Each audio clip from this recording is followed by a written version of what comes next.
Selamat malam semuanya. Hari ini kita akan melaksanakan presentasi seminar hasil dari Saudari Ayu Valentin Triuntari dengan hasil penelitian formulasi kebijakan desa, studi kasus terhadap ketiadaan peraturan desa di Desa Bipolo, Kecamatan Selamu, Kabupaten Kupang.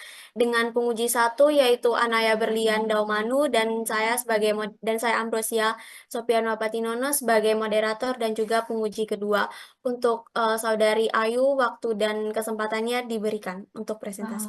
Baik, saya Ivalenti Triuntari. Saya akan mempresentasikan hasil penelitian saya yang berjudul Formulasi Kebijakan Desa, Studi Kasus Terhadap Ketiadaan Peraturan Desa di Polo, Kecamatan Selabu, Kabupaten Kupang.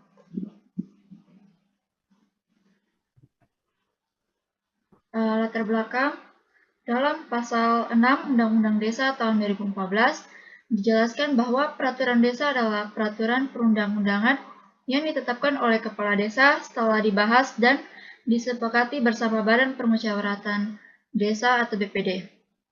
Kebijakan desa merupakan elemen penting dalam penyelenggaraan pemerintah desa yang berfungsi sebagai pedoman dalam mengelola sumber daya serta menetapkan arah pembangunan yang sesuai dengan kebutuhan masyarakat setempat. Salah satu instrumen utama dalam kebijakan desa adalah peraturan desa atau Perdes yang menjadi dasar hukum dalam penyelenggaraan pemerintah dan pembangunan di tingkat desa. Namun, tidak semua desa memiliki Perdes yang memadai, termasuk Desa Bipolo, Kecamatan Selamu, Kabupaten Kupang.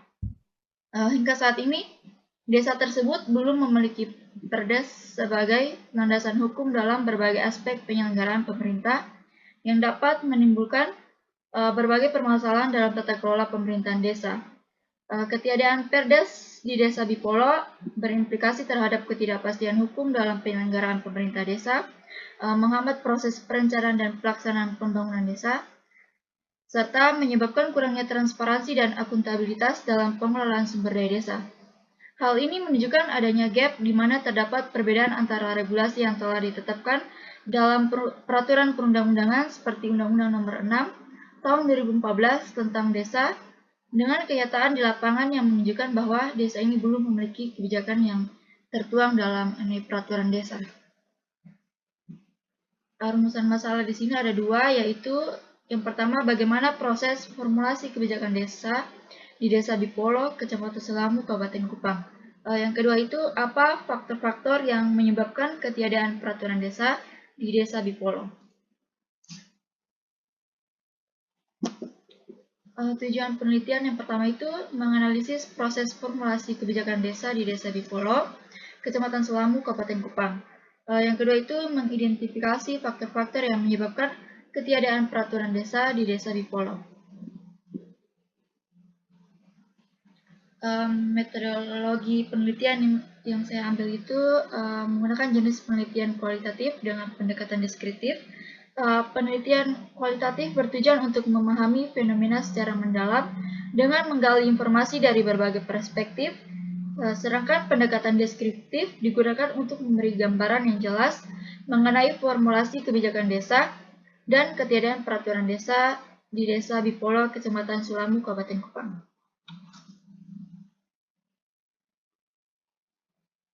Kajian pustaka yang berikut itu penelitian terdahulu.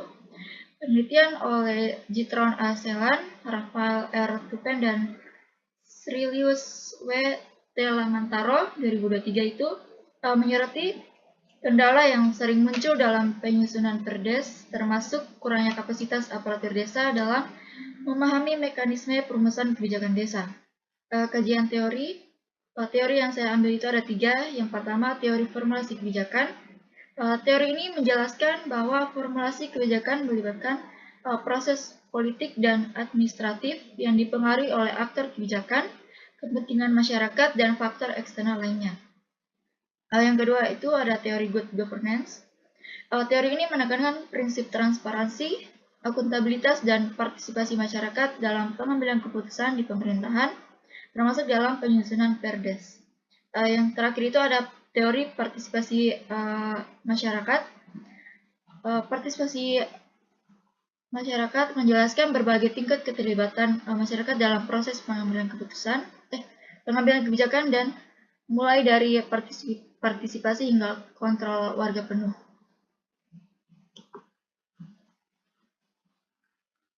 Yang berikut itu hasil penelitian. Penelitian ini menemukan bahwa proses formulasi kebijakan desa itu memiliki beberapa kelemahan. Yang pertama itu tidak sistematis. Proses formulasi kebijakan desa tidak melalui tahapan yang jelas dan struktur, seperti identifikasi masalah, rumusan alternatif kebijakan, dan pemilihan solusi. Yang kedua itu minimnya kapasitas aparatur desa. Aparatur desa kurang memahami prosedur penyusunan perdes dan kurangnya memiliki referensi hukum.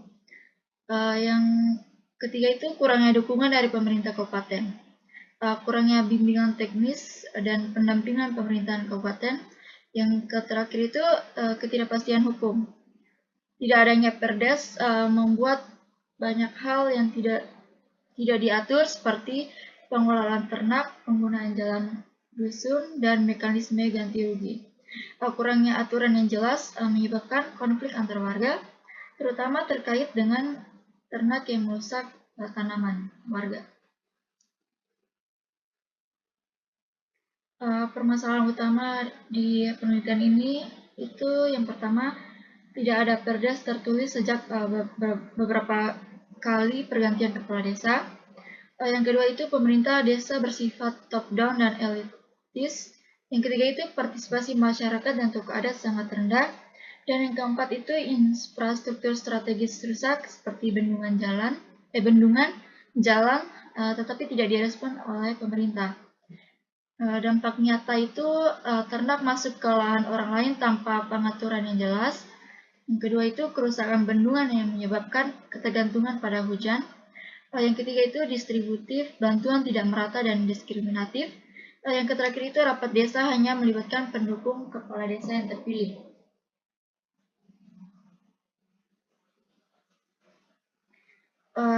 Hasil penelitian yang terakhir itu adalah hambatan dalam formulasi peraturan desa. Hambatan yang pertama itu minimnya kapasitas perangkat desa. Yang kedua itu lemahnya koordinasi antara pemerintah desa dan BPD.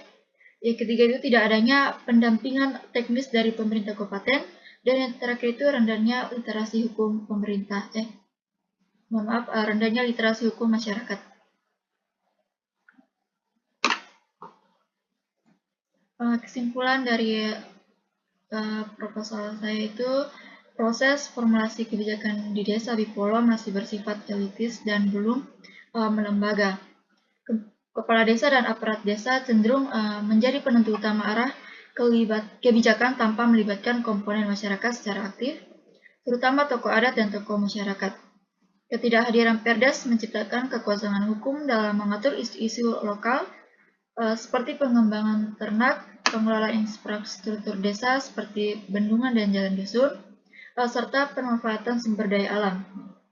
Hal ini menimbulkan konflik sosial antara warga dan mempersulit penegakan aturan. Terus proses pengambilan keputusan menjadi diskriminatif dan tidak transparan karena tidak adanya dasar hukum yang jelas. Masyarakat merasa tidak dilibatkan dalam pembangunan desa dan distribusi bantuan, yang berdampak pada melemahnya kepercayaan terhadap pemerintah desa. Sekian dari presentasi hasil penelitian saya. Terima kasih Saudari Ayu atas presentasi hasil penelitiannya. Sekarang kita masuk di sesi kedua, yaitu sesi tanya jawab terkait hasil penelitian. Untuk penguji pertama, Saudari Anaya Berlian Daumanu, saya persilakan.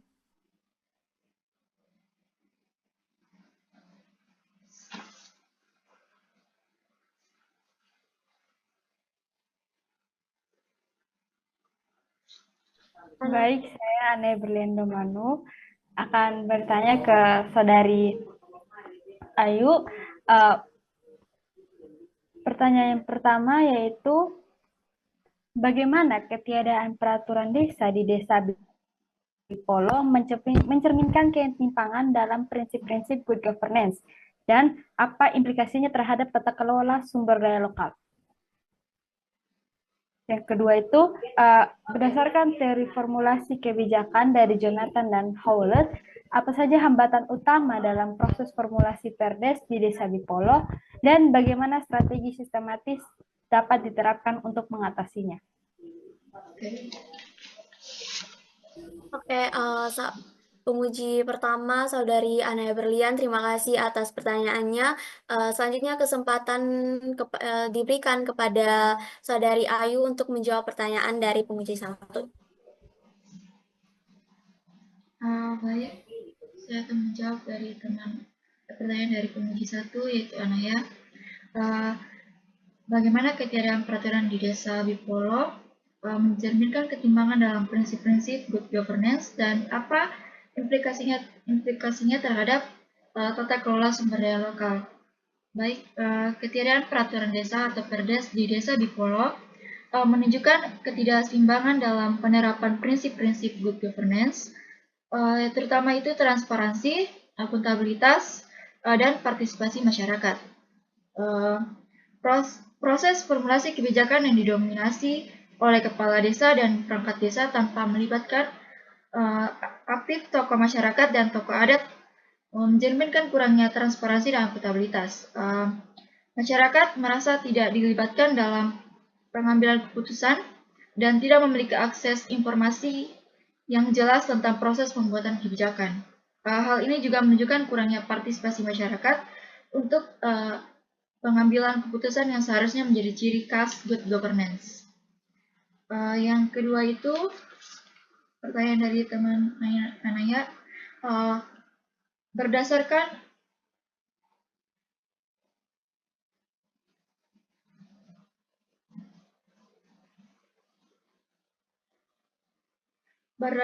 teori formulasi kebijakan dari Jonathan dan Howlett 2022, apa saja hambatan utama dalam proses formulasi peraturan desa di Desa Bipolo dan bagaimana strategi sistematis dapat diterapkan untuk mengatasinya.